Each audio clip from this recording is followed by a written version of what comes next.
ئەندامانی سەرکردایەتی کادران و پێشمەرگەکانی کۆمەڵە بەیانیتان باش. ئەمڕۆ لێرە لەسەر گڵکۆی شەهیدان بە بۆنەی 27 ڕەشەما ڕۆژی شەهیدانی کۆمەڵا ڕێوڕسمێک بەڕێوە دەبین کە ڕیزی بەرنامەکانی بەم شێوەیەی خوارەوە دەبێت. وەک نەرید سەرەتا با سرودی بانگەواز ڕێوڕسمەکەمان دەست پێ دەکەین. دواتر چەند ساتێک بێدەنگی ڕادەگرین بۆ ڕێزگرتن لە یادی سەرجەم شەهیدانی کۆمەڵە و شەهیدانی بزوتنەوەی ڕزگاری خوازانەی کوردستان. دواتر هاوڕێ عەبدوڵڵای موحتەدی سکرتێری گشتی کۆمەڵا لەم بارەوە وتەیەکمان پێشکەش دەکات. لە نێو مەراسمەکەشماندا پەخشان و شێعر و سرودی شۆڕژگێڕی پێشکەش بێەوە خۆشەویستان دەکەین. ئێستاش ڕێوڕسمەکەمان با سرودی بانگەواز سرودی ڕسمی کۆمەڵا دەست پێ دەکەین.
ئێستاش بۆ ڕێزگرتن لە یادی سەرجەم شەهیدانی کۆمەڵە و بزوتنەوەی شۆڕژگێڕانەی کوردستان چەند ساتێک بێدەنگی ڕادەگرین.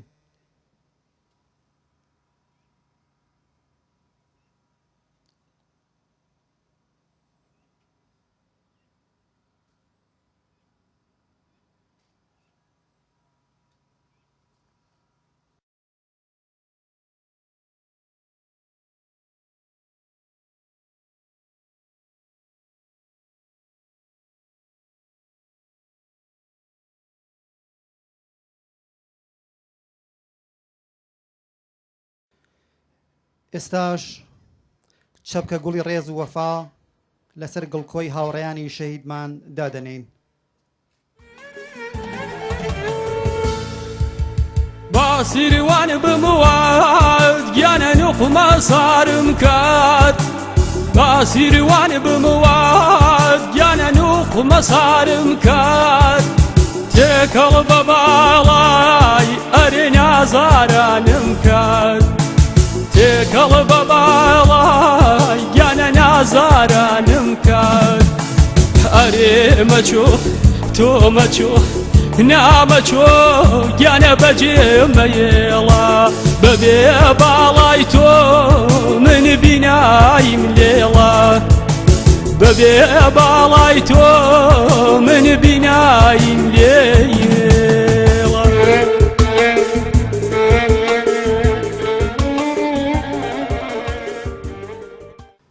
ئێستاش هاوڕێ عەبدوڵای مۆحتەدی سکرتێری گشتی کۆمەڵا بە بۆنەی 27 ڕەشەما ڕۆژی شەهیدانی کۆمەڵا وتەیەکمان پێشکەش دەکات.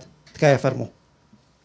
27 ساڵ لەوە پێش لە وەها ڕۆژێکدا لە کەناری سیروان کارەساتێکی گەورەی ئینسانی خوڵقا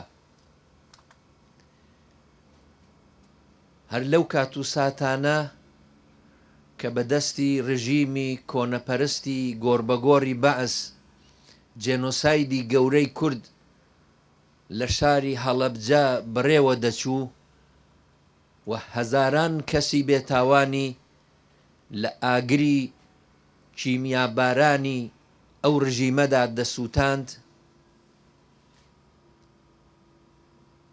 بەشێک لە پێشمەرگەکانی کۆمەڵا کە لە گوردانی ناوداری شواندا ڕێکخرابوون لەلایەکەوە کەوتنە بەر شاڵاوی ئەم کیمیابارانە و لەلایەکی دیکە کەوتنە بەر هێرشی دڕندانەی ڕژیمی کۆماری ئیسلامی ئێران.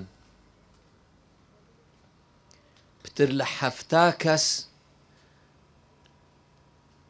لە کچان و کوڕانی گوردانی شوان کە لەرزەیان دەخستە ئەندامی دوژمنەوە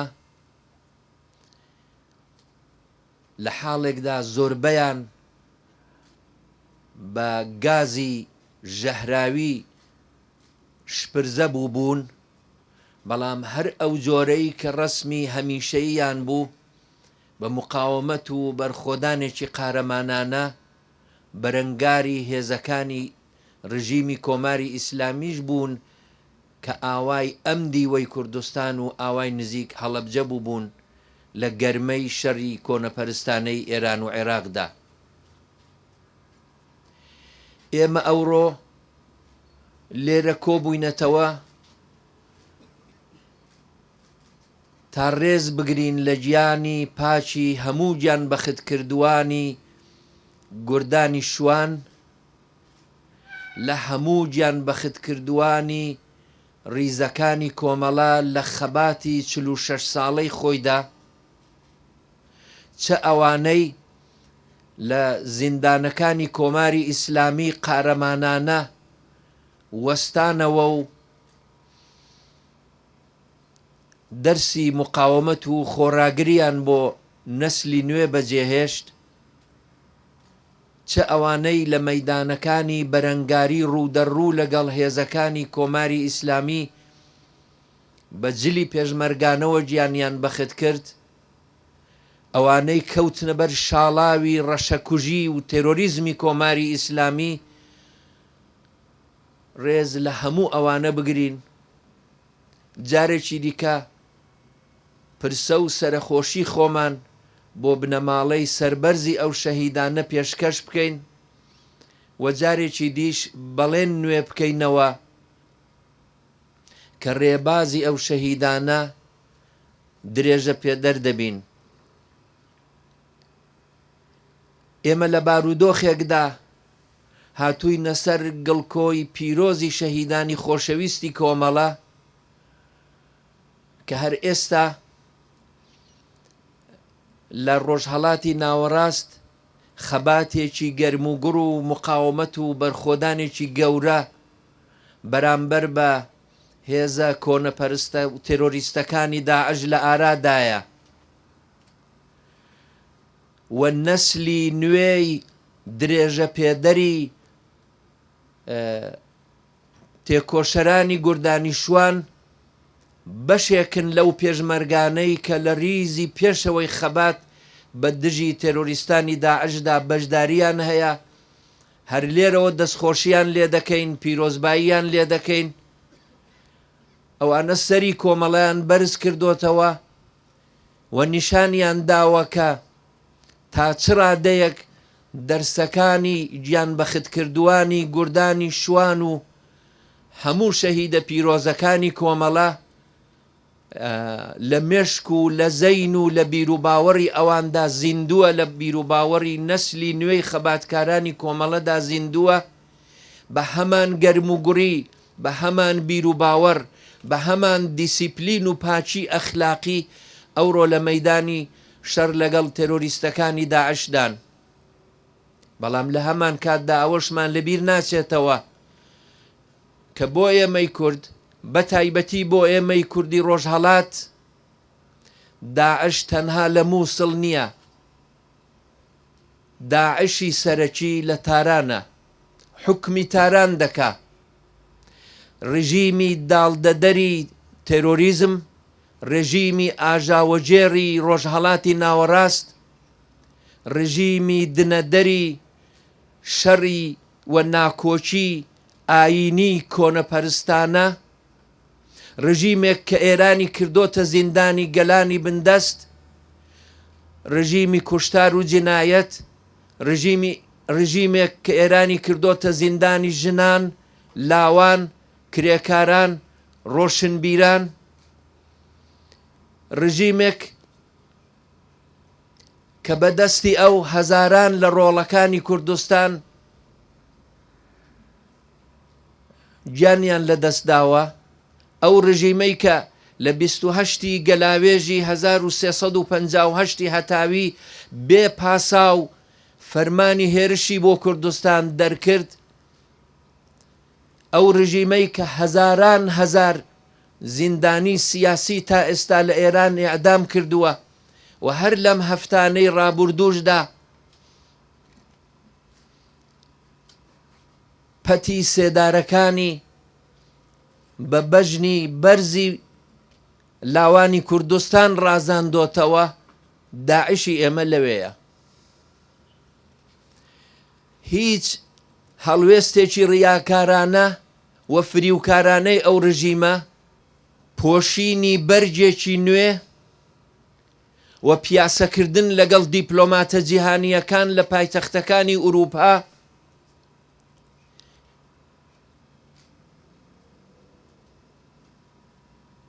ناتوانێ سیمای ڕاستەقینەی جنایەتکار و سەرکوتکاری ئەم ڕژیمە لە بەرچاوی خەڵکی ئێران و بە تایبەتی لە بەرچاوی کوردستانی ڕۆژهەڵات خەوشدار بکە. هیچ هەوڵێک بۆ خۆقەبڵاندن و خۆشەویستکردن لە کۆمەلگای نێونەتەوەیی ناتوانێ ئەو ڕاستیە لە بەرچاوی ئێمە بشارێتەوە کە گەورەترین ڕژیمی کۆنەپەرستی ڕۆژهەڵاتی ناوەڕاست لە ئێران لەسەرکارە. بۆیە جارێکی دیکە ئێمە لێرە لەسەر گڵکۆی ئەم شەهیدانە وێڕای دانەواندنی سەری ڕێز بۆ خەڵکی هەڵەبجە و بۆ خانەوادەی قوربانیانی جێنۆسایدی کیمیابارانی ئەم شارە، وێڕای دانەواندنی سەری ڕێز بۆ شەهیدانی گوردانی شوان و هەموو گیان بەختکردوانی کۆمەڵە و ڕێگەی ئازادی و عەداڵەت و سۆسیالیزم لە کوردستاندا،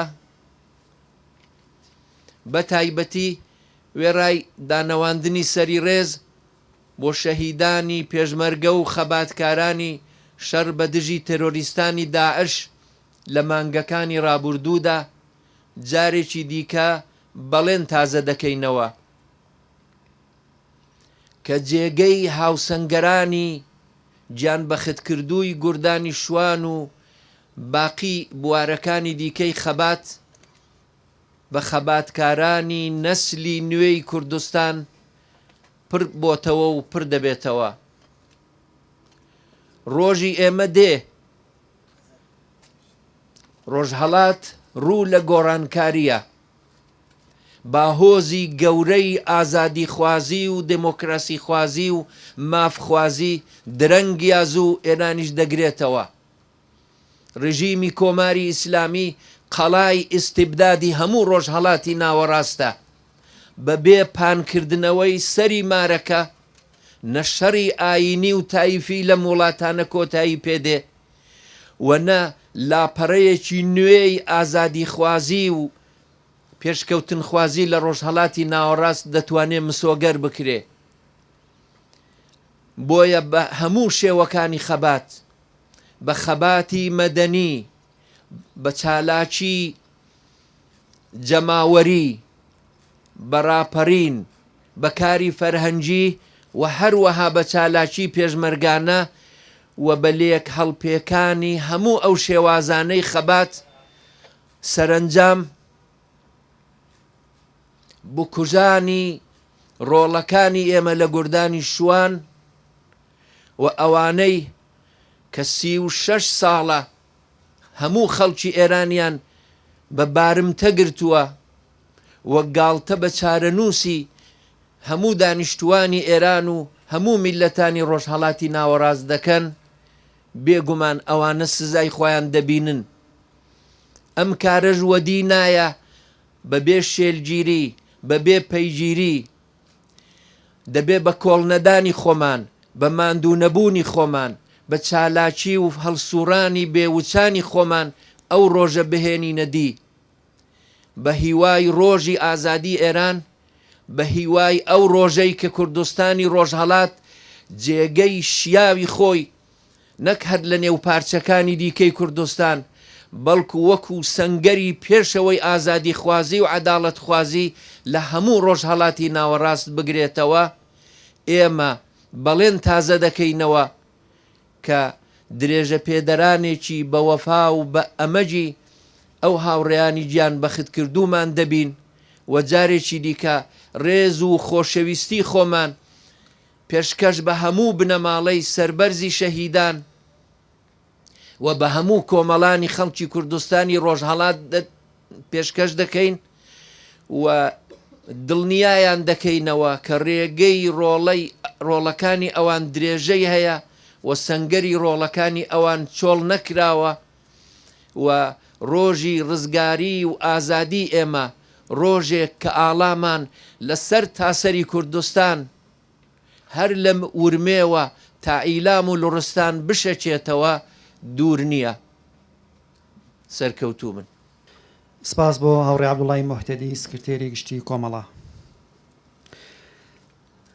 کە جەلاد هات ڕێیان بە هەڵمی دەریا گرت و دەستیان نایە بینی هەور، باران خنکا و خاک قلیشا.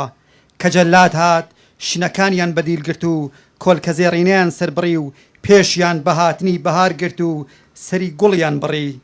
بەڵام ئەی هاوڕێیان ئێوە بروسکە بوون لە تاریکیدا، باران بوون لە وشکە ساڵیدا، گوڵ بوون لە وەرزی سەربڕیندا و ئاواز بوون لە وەرزی خنکانی گۆرانیدا. ئێستاش ئەی هاوڕێیان بیرتان، یادتان، قەڵەمتان و چەکتان هیوایە بۆ سەنگەر و هەوێنن بۆ ئازادی. ئەمڕۆ لێرە مێژوو لەدایک دەبێ و لەگەڵ شنەی با و مۆسیقای ئاوی سیروان دێتەوە سەما و خۆی ڕادەخوشنێ و وەک شەونمی بای وەعدا تنۆک تنۆک دەڕژێنە سەر شەقامی یادتان. هێندەی بزەی سەرلێوانێکی ڕۆژانی شاخ دڵی یاخی لە ستەم دەکەنە گۆڕەپانی شۆڕش و ئێمەش هێدی هێدی بە باوەشێکی بیرەوەری یادتان لەم سەفرە پڕ هەورازەدا یا شەهید دەبین و ئێمەش وەک ئێوە دەبینە دڵۆپی تەقاوەی کانی ئاشقان و بۆ دۆزینەوەی خولیاکانی ئێوە بەژنی ئاویێر ڕادەژەنین. هەر وەک دوێنێ کوچکەڕەش سەجار ڕەشپۆش دەکەینە پێخەفی بەرەبەیانی ئازادی و پێتان دەڵێین ئاویێرم، چەمشارەکەم، ژاوەرۆم، ئارێزەکەم. ئەمێستاکەش بۆن و بەرامەی هاوڕێکانمان دەدەن و لە باوەشتان گوڵی یادیان زیندوو قامەت دەکات و ئێمەش بەخوێنی لەش ئاودێری ژیانەوەی بیرتان دەکەین هەتا ماوین هەر پێشمەرگەین هەر یاری بە وەفای ڕێگەتانین یادتان دەکەین بەڕێزان ئێستاش هاوڕێ ئیدریسی عەبدی شەرێک بە زمانی فارسی پێشکەش دەکات تکایە فەرموو. سواران گردنه های خورشید آمدن، سواران سرکش سوار بر صاعقه.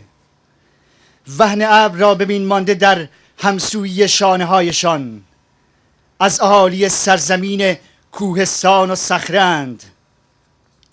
زینهاشان لبریز از نرگس، از دستهایشان میچکد روشنایی. این سواران سرکش رکاب به آفتاب میزنند، تابش انوار قاصد پیغامهایشان کمند آنانی که در فصل خواب آب شهر را با بانگ اهورایی بیدار کنند. کبوتران عاشقند، نوروز را با سیروان و سنندج را با حسرت شهر زور می پوشانند. آمدند رو به سوی افق، پا در سفری بی بازگشت. صخره و کوه را شکار می کنند. مرگ تسلیم ارادهشان است و سرود زندگی می نوازند. گل و برف و بهار، فصل و سال و کوهستان میهن و دوست داشتن در پیچش یال اسبشان آزادی را به تفسیر نشستند. آمدن سواران سرکش، به اختیار رقص حادثه را چوپی میکشند. فراز به فراز، قله به قله درخت روشنایی را میکارند.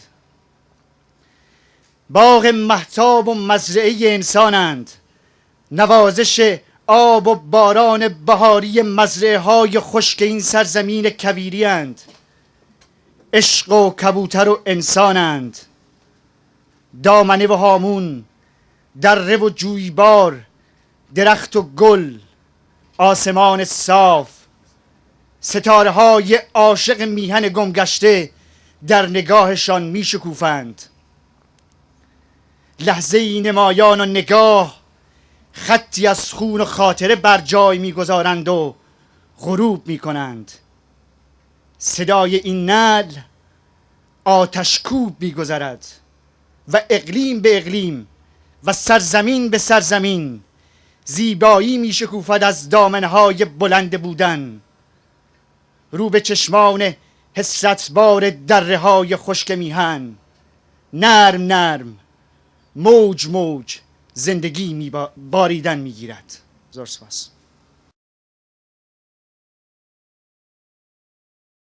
سپاس بۆ هاوڕێ ئیدریسی عەبدی. هاوڕێن ئەو شێعرە شێعری کاک جەلیلی ئازادی خواز بوو کە هاوڕێ ئیدریس خوێندیەوە.